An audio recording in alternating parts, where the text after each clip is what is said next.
This is question 9 of EMATS 2015 paper 1. So there are 6 apples being weighed and the mean mass is 137 grams. The standard deviation of the masses of the apples is 5.48 grams. So this over here tells us how spread out the masses of the 6 apples are with respect to the mean mass. And the mean mass is 137 grams here. So they found out that the scale, the weighing machine, was found to be inaccurate, which means that the correct mass in this case is 25 grams more than what he recorded. For example, if one of the masses recorded was maybe 130, then the correct mass would therefore be 130 plus 25. So for another mass of let's say 140, then the original measurement was 140, the correct one will be plus another 25. So this will be the other correct mass. So now we have to write down the correct values for the mean and the standard deviation. Now for all 6 apples, we have to add 25 grams to all of the original measurement. Then we need to divide the total mass of these 6 apples by 6 to find the mean. So effectively, it will be 137 grams, this is the correct mean, plus 25 grams, which will give us 162 grams. Then what happens to the standard deviation? For each apple, after we add 25 grams to the original measurement, we have new masses for all 6 apples, but the spread of the masses doesn't change. For every single apple, its mass is still relatively the same distance from the new mean as compared to the original spread. So there is no change for the standard deviation in such a case. So continue to put it down as 5.48 grams.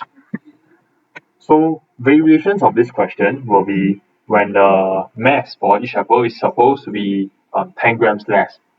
So the correct mean will just be 137 minus 10, but there is no change to the standard deviation because there is a constant difference between the original masses and the new masses. So of course this can be extended to measurements of heights, measurements of marks, measurements of time.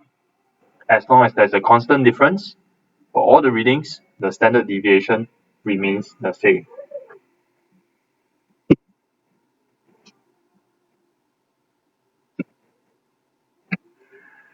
Here we have a major segment of a circle, so you have to know the difference between a segment and a sector. Here we have the circle center O over here, and its radius is 17 centimeters. So this distance will be 17, this distance also 17. Think of all these distances, they will all be 17.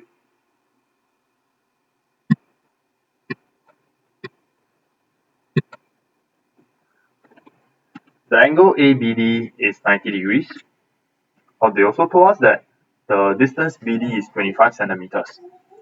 So since this is 25 centimeters and 25 centimeters and this is 17 centimeters, this from O to B must be 8 centimeters. To calculate the area of this segment, we will need to use a combination of formula. So we can see that this ABCD is made up of 2 shapes.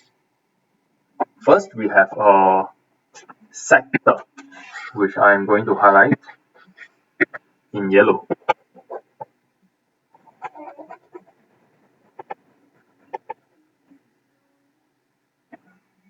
This is a sector. We will have to find this area and we have to add the area of the triangle in order to find the total area. So let us begin with the area of the sector first. This sector is actually a fraction of a circle.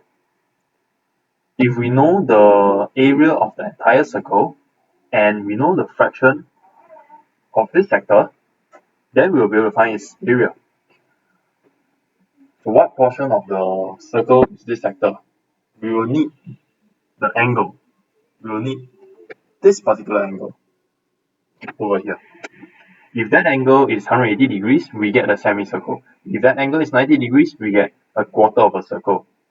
If that angle is, for example, 200 degrees, we get 220 out of 360 of an angle. So that's our objective. In order to find this angle, we can take 360 degrees minus angle AOC found in a triangle. And we can do so using the 8 centimeters and the 17 centimeters. So let us extract triangle OBC. This is a right angle triangle with the dimensions 8 and 17. We want to find angle BOC because once we have angle BOC, we multiply by 2, we can get angle AOC. And then after that, we can take 360 minus that to get the reflex angle AOC. So in this right angle triangle, we will be using cosine.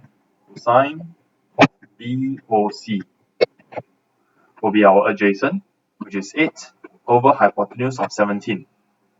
Therefore, angle BOC is cosine inverse 8 over 17. Now I do not want to evaluate this yet because I need to find, I will still need to use this value, and if I were to evaluate and round off, my final answer will not be exact. So according to our plan, our angle AOC is 2 times of angle BOC, which is 2 cosine inverse 8 over 17. So this is actually an angle. Then for the area of the sector,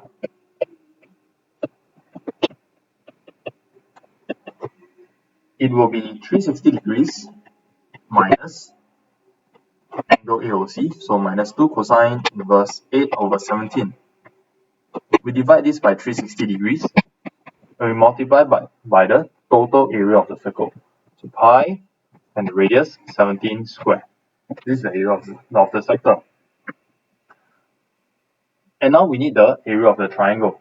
So area of triangle AOC will be half AB sine C. But since we already have this triangle OBC drawn out earlier on, we can tell that the green area is double that of the area of BOC. So that will be 2 times of the area of BOC.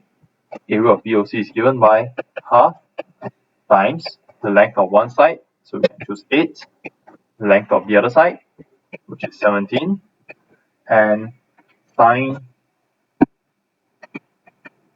angle BOC. So angle BOC, we found it early on here.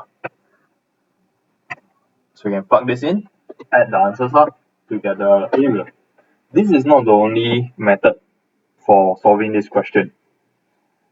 Is there a way, another way to do so by considering a different sector?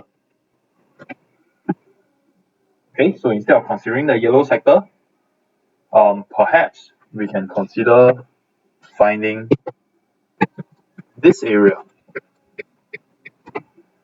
So once we have the area in blue, take away the area in green, then we will have this particular area in purple. And from there on, we can take the area of circle minus the purple area, and we can also get the same answer.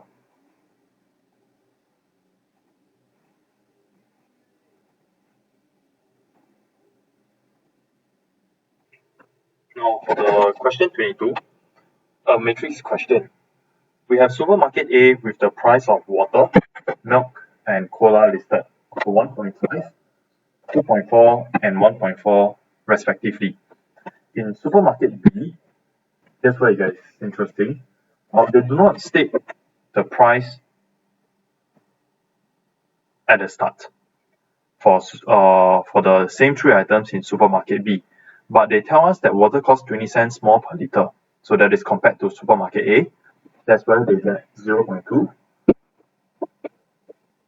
It is 40 cents cheaper in supermarket B. That's where they have negative 0.4, and the last one negative 0.1 for the cola.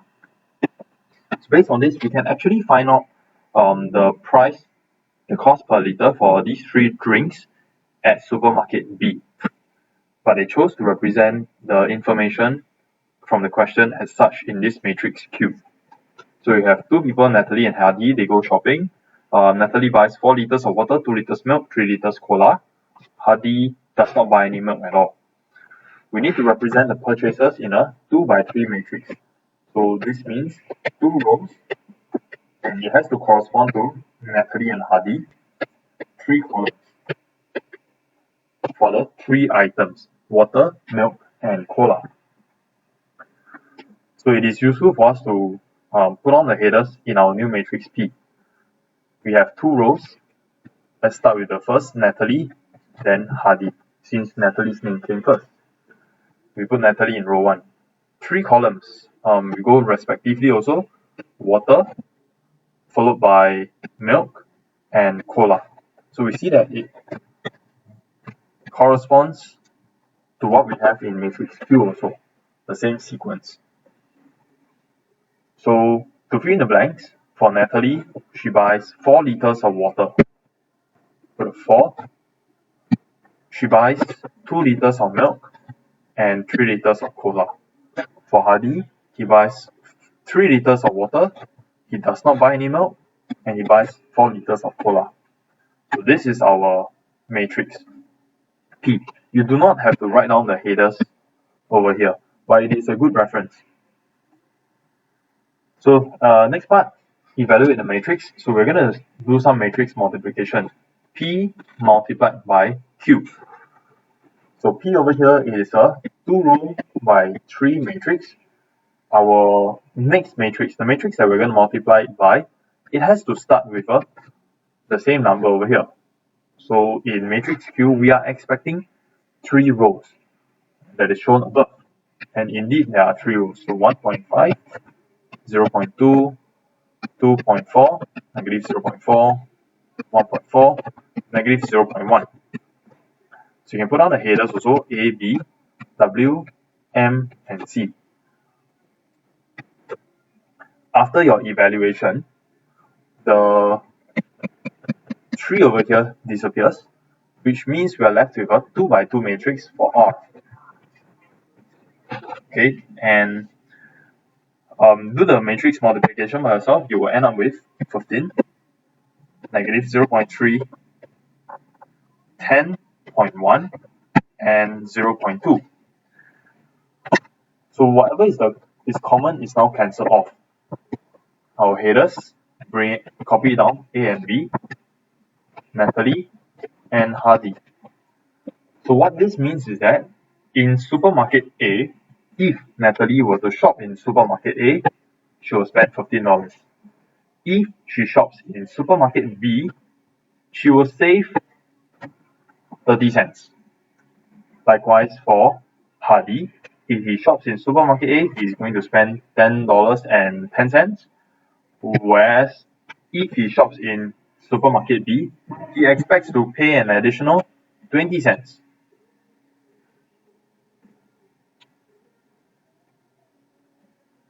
So in part C, okay, they're asking how much money would Hardy save.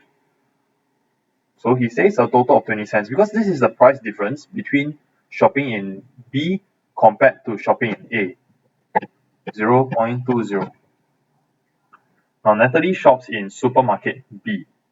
Okay, we don't exactly have the amount that she spends in supermarket B, we do know that she is going to spend $15 if she shops in A. But price difference in B is 30 cents. She saves 30 cents. And she has a discount of 10%. So how much does she pay together? She pays, so there's a discount of 10%, 90%, that is the amount she pays. 90% of the amount she should be spending in B. And the amount that she spends in B will be $15 minus 0.3. So evaluate this, we get 13.23.